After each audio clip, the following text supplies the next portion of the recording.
الحمدللہ والصلاة والسلام على رسول اللہ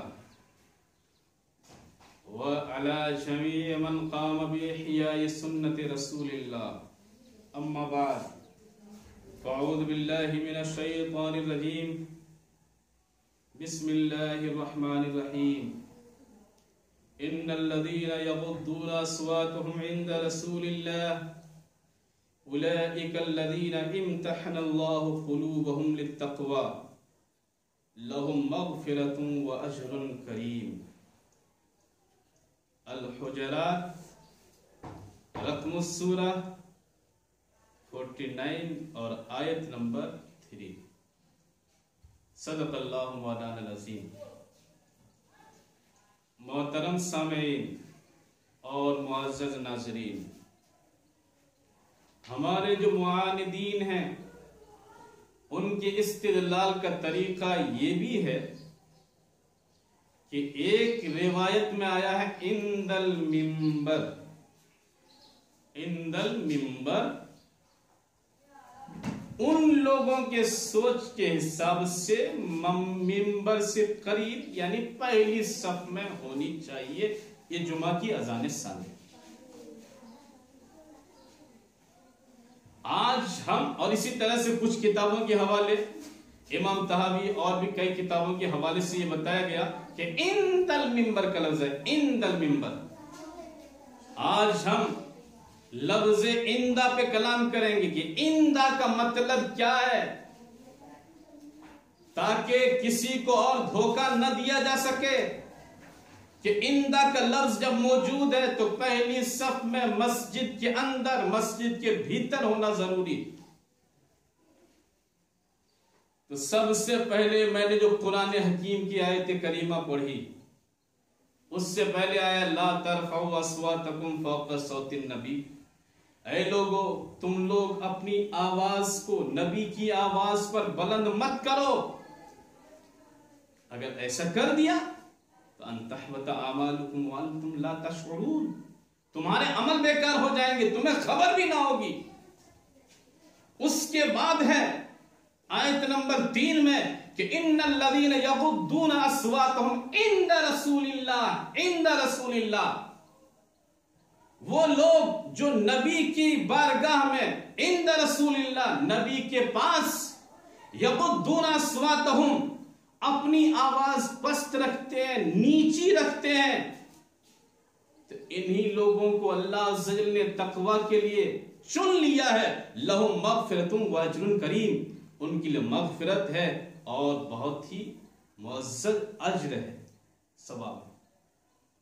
یا عندہ کا لفظ ہے، تو اگر عندہ کا معنی یہ ہو کہ پہلی ہی صف میں ہو، بالکل قریب ہو، تب وہ عندہ، تو ہم ہمارے معاندین سے پوچھیں گے، فرض کیجئے کہ ہمارے نبی منبر نبوی پہ تشریف فرمائے اور ایک وہابی قسم کا آدمی، شیخ البانی کا مرید، صرف فرض کرنا ہے ورنہ مت بولنا کہ بھائی یہ تو حضور ابھی ہے نہیں تو یہ البانی یار یہ کہاں سے آ گئے۔ اردو سمجھنے کی کوشش کرو تب جا کر کے بولو۔ سوچو کہ ہمارے نبی منبر پہ جلوہ فرما ہے اور ایک ناصر الدین البانی کا مرید اگر دروازے پر، سامنے دروازے پر چلا رہا ہو، آواز بلند کر رہا ہو، تو اب سوچئے یہ تو عند رسول اللہ ہوا نہیں آپ کے حساب سے، تو کیا ان کے لیے بھی مغفرت ہے؟ کیا ان کے لیے بھی اجر کریم ہے؟ اگر ہاں کہہ دو گے تو ہم سمجھ جائیں گے کہ تو پکا شیخ ناصر الدین البانی کا مرید ہے، اور جو اسحاقی ہے، اسحاقی فاضل دارالعلوم دیوبند۔ مجھے تو یہ افسوس ہو رہا ہے، میں یہ سوچ رہا تھا کہ جو ہمارا معاند ہے، جو ہمارا مقابل ہے، وہ ایسے لوگوں کو ہمارے سامنے دلیل میں لائے گا جو معتبر ہو، جو مستند ہو، لیکن دیکھو کبھی لاتا ہے شیخ ناصر الدین البانی کو اور کبھی لاتا ہے فاضل دارالعلوم دیوبند کو، اور کبھی لاتا ہے شیخ نیموی کو. ارے جاہلو، میرے پاس ایک وائس میسج ہے، اب بھی اس کی ریکارڈ محفوظ ہے، میرے پاس محفوظ ہے. اس میں ایک جاہل نے یہاں تک کہا کہ یہ امام نووی شافعی ہیں. ارے جاہلو، معلوم نہیں ہے تو پہلے معلوم کرو. یہ نیموی ہے جو قدیم بھارت باشی ہے، یہ وہ نووی شافعی نہیں جو ہمارے نزدیک حجت اور دلیل ہے. تو جاہلو، پہلے علم حاصل کرو اور پھر یہ جاننے کی کوشش کرو کہ کسے حوالے میں پیش کرنا ہے اور کسے پیش نہیں کرنا ہے، اور جاہلوں کی طرح بات مت کرو. اور بھائیو، آؤ دیکھتے ہیں عربی زبان میں ایک لفظ لدا ہے اور ایک اندہ ہے. لدا اندہ، لدا اور اندہ یہ دونوں ایک ہے یا الگ ہے، کچھ فرق ہے یا نہیں؟ تو امام رضی نے شرح کافیہ میں فرمایا، ظروف کی بات ہے، مکتبہ ہے دار الکتب العلمیہ بیروت، صفحہ نمبر 123 جلد نمبر 2، اس کے تحت وہ فرماتے ہیں عندہ اعم تصرفا من لدہ لأن عندہ یستعمل فی الحاضر القریب وفیما ہوا فی حرزک وَإِن كَانَ بَعِيدًا وَإِن كَانَ بَعِيدًا. اگر کان ہو تو سننے کی کوشش کرو. وَإِن كَانَ بَعِيدًا، اور اگر آنکھ ہو، واقعی صاحب عین ہو، آنکھ والے ہو، تو رضی شرح کافیہ دیکھ لو. کیا کہا ہے کہ لِأَنَّ عِنْدَ يُسْتَعْمَلُ فِي الْحَاضِرِ الْقَرِيبِ وَفِيمَا هُوَ فِي حِرْزِكَ وَإِن كَانَ بَعِيدًا بِخِلَافِ لَدَى فَإِنَّهُ لَا يُسْتَعْمَلُ فِي الْبَعِيدِ. یعنی اندہ کے لیے ضروری نہیں کہ بالکل قریب ہو، بالکل ملا ہوا ہو، اگر وہ دور بھی ہو تو پھر بھی وہ اندہ ہے. اس وقت بھی اندہ کا استعمال کرنا، پریوگ کرنا، یہ صحیح ہے.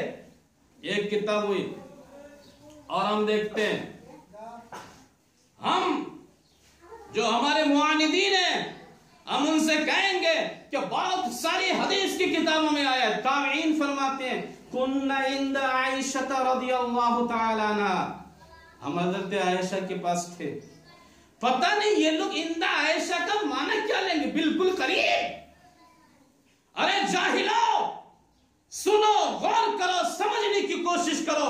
عند کا مطلب اتصال نہیں، ورنہ تم ان تابعین کے بارے میں کیا کہو گے، کن عند عائشہ. اسی طرح سے کامن سینس والو سنو، بادشاہ کا دربان کہتا ہے جی تو من عند الملک، میں بادشاہ کے پاس آیا. تو کیا دربان گیٹ مین، کیا دربان بادشاہ کے پاس قریب رہتا ہے؟ نہیں، دروازے کے پاس رہتا ہے. پھر بھی وہ کہتا ہے جی تو من عند الملک، میں بادشاہ کے پاس سے آیا. اسی طرح سے کامن سینس ہے کہ جب کوئی طالب علم 200-300 لوگ حدیث کی کلاس میں پڑھ رہے ہیں، ایک کی موبائل کی رنگ بجی، اس نے ریسیو نہیں کیا، بعد میں آیا، باہر آیا، پھر فون آیا، کہنے لگا آپ نے میرا فون ریسیو نہیں کیا. تو کہنے لگا کنت عند الشیخ، میں شیخ کے پاس تھا، حالانکہ وہ سب سے پیچھے تھا. پھر بھی کنت عند الشیخ یا کنت جالسا عند الشیخ کہنا صحیح ہے.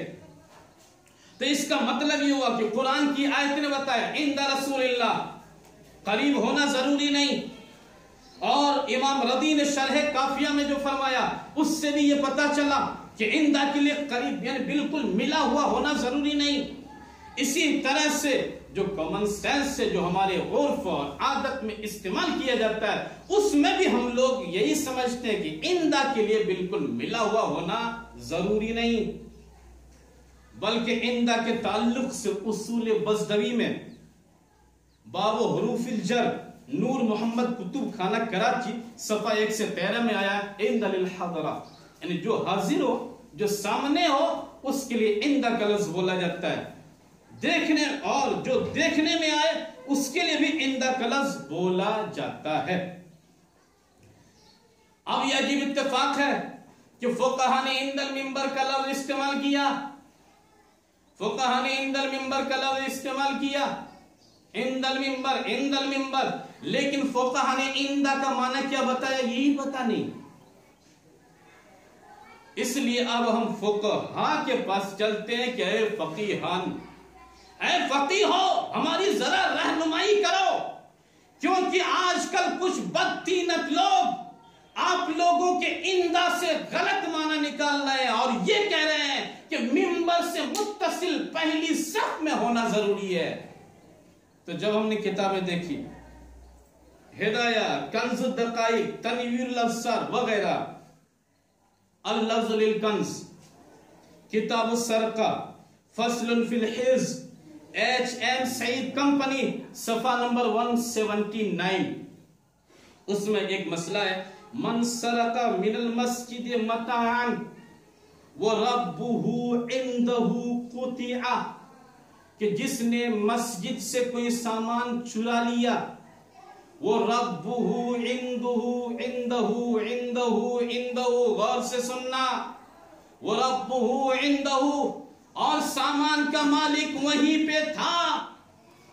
پہ تھا، قطع اس کا ہاتھ کاٹ لیا جائے گا، ہاتھ کاٹا جائے گا. عِنْدَهُ کا معنی کیا سامان کے بالکل قریب چپکا رہنا ضروری؟ کیا متصل ہونا ضروری؟ تو آئیے ہم فقہائی سے پوچھتے ہیں. فتح القدیر، بحر الرائق، در مختار وغیرہ میں ہے کہ عندہو کا معنی کیا؟ اے بحیث یرا.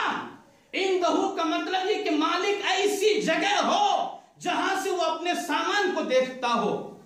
لہذا اگر منبر کے پاس محراب میں کوئی سامان ہے اور مالک دروازے پر ہے، دروازہ کھلا ہے، مالک دیکھ رہا ہے، تو پھر بھی عندہو کا لفظ بولا جاتا ہے. تو اس کا مطلب یہ ہوا کہ عندہ کے لیے بالکل ملا ہوا ہونا ضروری نہیں، بلکہ عندہ کے لیے ایسی جگہ ہونا ضروری جہاں سے وہ دیکھ سکتا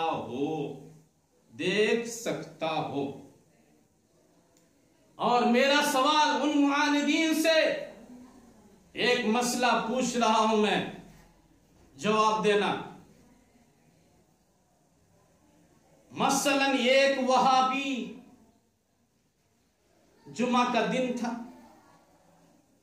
ایک شخص منبر بنوا کے لا رہا تھا، اس کا گھر کچھ دور تھا، جمعہ کی اذان ہو گئی، سوچا کہ یہاں جامع مسجد جمعہ یہاں پڑھ لیتے. منبر تھا اور منبر کی قیمت کم سے کم 10 درہم، ہلکا بھی تھا، اٹھا کر کے لے جا سکتا تھا، لا سکتا تھا. جب مسجد کے متولی نے دیکھا، جس مسجد میں وہ رکا، کہنے لگا بھائی ہمارا منبر بنانے کے لیے دیے، آیا نہیں ہے، آپ اپنا منبر دیں گے نماز پڑھنے کے بعد، ہم آپ کو دے دیں گے. نماز ہو جانے کے بعد انہوں نے دے دیا. جمعہ کی نماز ختم ہو گئی، سامنے والے دروازے پر مالک بیٹھا ہے، دیکھ رہا ہے کہ منبر ہے، لیکن مسجد کا ایک دوسرا دروازہ بھی تھا. اس دروازے سے ایک وہابی چور گھس گیا، وہابی چور گھسا اور اس کی نظر تھوڑی سی ہٹی، کیا منبر چوری کر کے لے کے چلا گیا. تو اب جب دروازے پر ہے، مالک ایسی جگہ پہ تھا جہاں سے منبر کو دیکھ رہا تھا، اس کا ہاتھ کاٹا جائے گا یا نہیں؟ ہاں یا نہ میں جواب دینا، ہاں یا نہ میں. اگر کہو گے نہیں کیونکہ عندہ نہیں ہے نا، وہ رب عندہو سامان کے پاس ہونا چاہیے، منبر تو اندر ہے، مالک دروازے پر ہے، عندہو نہیں، تو اس کا مطلب ہاتھ نہیں کاٹا جائے گا. یہ فقہا کی تصریح کے خلاف ہوا. فقہا تو کہتے ہیں عندہو کا معنی بحیث یرا، یعنی دیکھ رہا ہو.